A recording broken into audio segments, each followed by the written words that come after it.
Good afternoon. I'm just doing a quick live video here. I'm Jason Ross behind the camera with Jason today. I'm going to have a few random thoughts about several different things.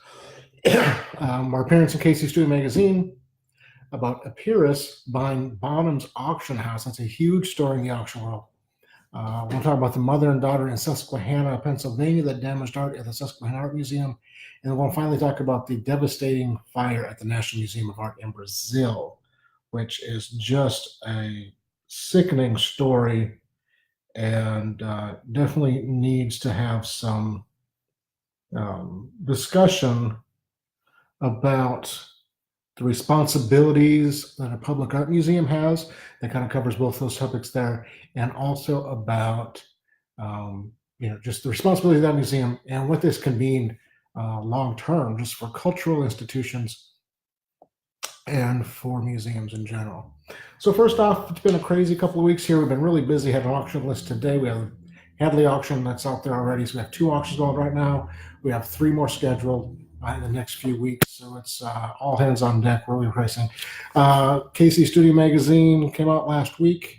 And page 96, if you're flipping through, you'll find, let me go ahead and find that page real quick. They featured a story, it featured me and our company, and a nice 6-page spread in the middle of the magazine. Kevin Wilmot is in this magazine, opera singer, and of course all the arts and information about that around town as well. So we're really excited about that. You don't get those opportunities very often, so I just want to make sure people know about that. We just think it's a pretty cool thing. So let's talk about Epiris buying Bonhams Auction House, Bonhams Auction Company. Bonhams is one of the largest auction companies in the world, and they were just announced today that Epiris bought them out. Epiris is a private equity firm. They didn't release the details as far as how much they spent on it, but you'd have to imagine it's a pretty healthy amount of money, because it's a major company, major deals. I think they did 250 auctions and 60,000 lots sold last year. I think, if I remember correctly, they have 60 categories of auctions, everything from full estates, fine arts, wine, watches, collector cars, the whole 9 yards. In fact, they hold a record, I think, at 10 million euro for the most expensive car sold at auction in Europe. And so they were bought by Epiris today. And Epiris brought on Bruno Vinciguerra, who used to be the chief operating officer at Sotheby's, which is an interesting thing. So the questions that I'm very curious to follow. A few years ago, there was Phillips had worked with a more of a retail branding company, and the verdict is kind of out on that as far as how it went. I'm curious to see how this partnership is going to work going forward. Since it's private, they won't release numbers, but it should not be hard for, especially reporters, to gather information and facts, to kind of look at the last 5 years leading up to today, and the next 5 years. What does that look like? How have they benefited from and or been hurt by private equity funding and investment? Real curious to watch how that works out, as the auction world changes every day. In many ways, where our reach is larger now than it's ever been before, but we still serve such a local market. In reality, we're here in Kansas City, and the vast majority of our customers and clients live within 30 miles of where I'm sitting right now. So it's a really fascinating time to think about that, and to look at what is possible as far as partnerships, business relationships inside and outside of the auction industry, and if they will be able to benefit from those outside forces. I think they will, if they approach it the correct way. Bringing in Bruno, who has obviously auction world experience, I think will help a lot in that conversation and that transition for them. And so that's going to be, like I said, really fascinating to watch that whole process take place and see what that looks like going forward, and see if they start to explore new auction avenues, or if they are just looking to grow their own brand and grow and start being more of a competitor in the top of the art market. That's kind of where most auction houses are always looking for the best art and the best assets in whatever class they're doing.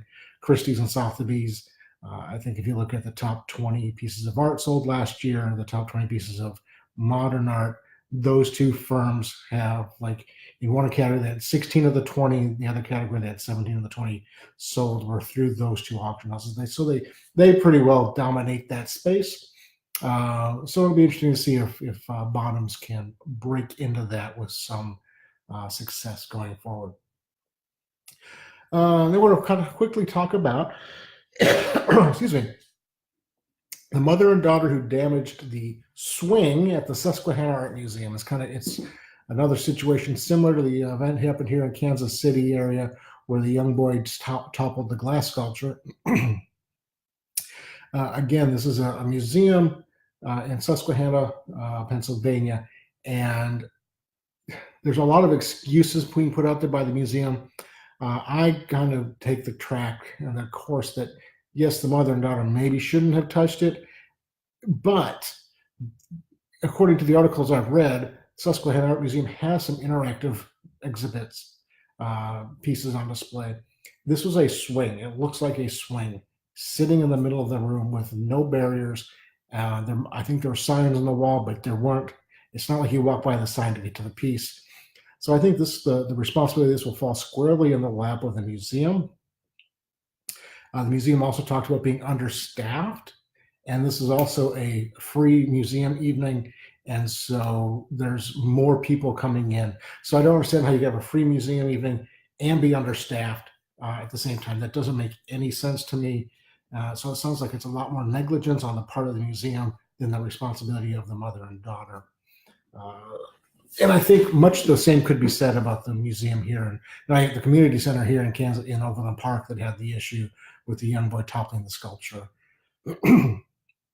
It wasn't quite as egregious as this instance, but again, the setting, the way it's presented is so important, and whatever institution is, how they prevent it and present it and talk about it with their visitors is going to play a huge role in artwork being safe. Because all of us who like and appreciate art and buy and sell and work for clients who collect art, we want people to experience. I want people to experience. I was told years ago by an artist that one of the biggest compliments that they could receive is when a piece of art is so engaging and so enthralling that the person viewing it wants to interact with it, wants to touch it. Not that you should, but there is a physical, I've definitely felt there can be a physical reaction, a physical draw to a piece of artwork if it strikes a chord with you. And I know that I've seen that, and so there is definitely that is something to keep in mind if you're an institution displaying art, especially a sculpture, and especially a sculpture that has moving parts that looks more like a piece of equipment more than a piece of art. And that brings us to, let's wrap this up today, just in our quick minutes, a quick talk here about the National Museum of Art in Brazil. This is a truly devastating situation down there.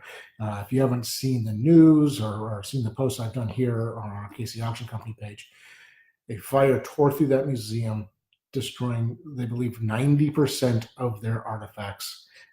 They had millions of pieces.